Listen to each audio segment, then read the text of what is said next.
Okay, another IJDM video. I know it's been a week or so. I've been dealing with some back issues, so I have been rather busy dealing with that.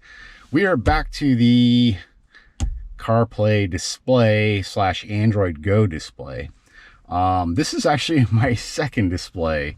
On the first display, what ended up happening, I was trying to rig up something with the backup camera, and I, like a complete idiot, didn't think to test the leads I was using and must have had positive and negative backwards, because when I plugged the camera into the actual unit, it just went black, and I could definitely smell like something burnt out on it.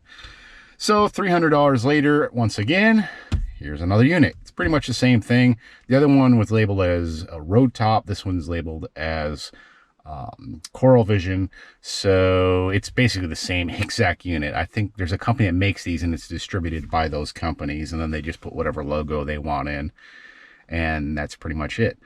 A couple of questions that were asked along the way is the Bluetooth. Well, the Bluetooth is kind of a different story, because I want people to understand that the Bluetooth doesn't go from this to your head unit. It doesn't work that way.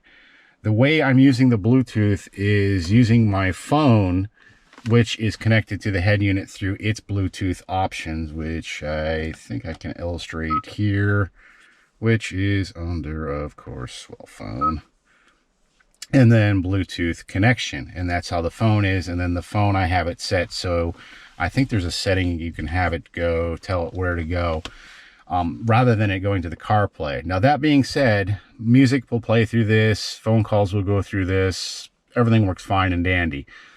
And same if I play Spotify, because it's technically playing from the phone, but it's just redisplaying here. It does on there. But other things like Waze, for instance, it talks out of the speaker on this, which I don't care because it's fine. It's just one of those weird little things you have to deal with. But there is other workarounds. One of the workarounds you can do if you don't want to do it the way I have it rigged up and you rather have it. And another note is these are wireless, but I tend to use this wired because I've mentioned in other videos.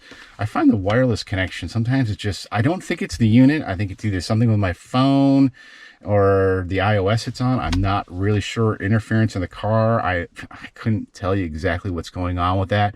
It just seems like it'll connect one day and then not the other day. And with my phone getting older, it's just easier just to plug in. And I mean, it's hassle plugging it in all the time, but not a big deal.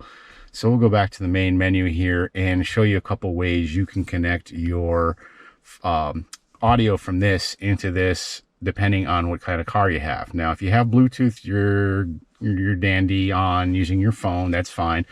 Another way to send the audio from this is by using this FM transmitter.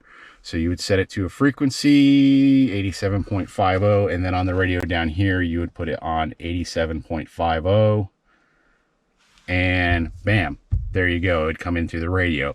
If you live in a large city like I do, you may have some trouble because most of the stations are populated with something coming in from other various areas. So it makes it a little difficult using this in city areas and in certain countries for that matter. If you're in a rural area, I don't see where it's a problem, but I find the audio quality, of course, with it being transmitted like this, it's susceptible to some noise and things like that. If you're really like, type of person that really wants their audio perfect. That is pretty much your option number 2 that's built in and save you from running any more wires up your dash. And I just use one of these coily things here to kind of keep both the wires together. Now, the third option that I mentioned comes in the package right here, which basically is just an end-to-end 3.5 millimeter jack. And what you would do is on this, there is an audio out. You plug it into your audio out on the unit and then on your car, and it's probably going to be hard to see. Let me see if I can get to my flashlight on my phone in while doing this. I'm in my garage, so it's kind of hard, but down there you can see there is an audio in port. So I would plug this cord into the audio in jack down inside there and then run it up through here. But I've tried it, and for some reason my car, my audio aux jack is very, very low volume. So I opted not to do it that way. And yes, it does work with Android Auto. I said Android Go, but it is Android Auto. Your typical CarPlay, which normally when you plug your phone in, you don't have to hit anything once it's programmed to your phone.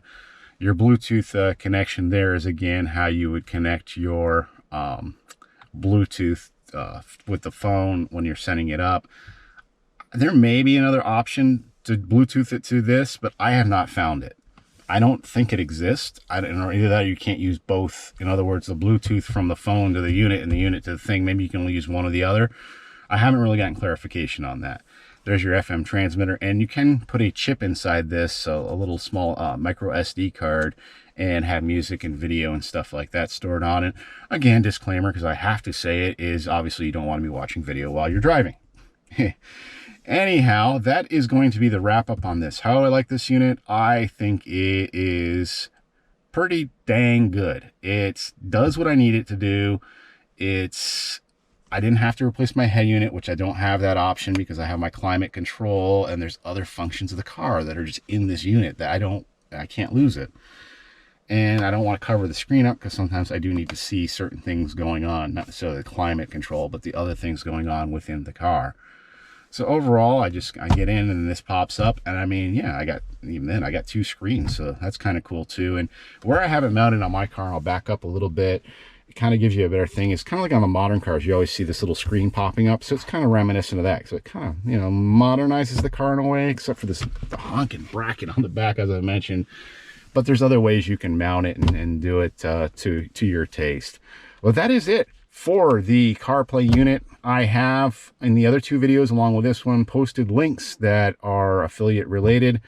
So I do get a little bit of cash back for every one of these you buy. Finally, because I'm sure many of people may have already bought one of these, but I suggest using one of the links that I provided just to help me out on all my work here and trying to replace this unit, which I ended up replacing the previous unit and having to buy this unit, which, you know, the other unit, I'm not sure what I'm going to do with. I may just sell it for parts if it's worth that or whatever.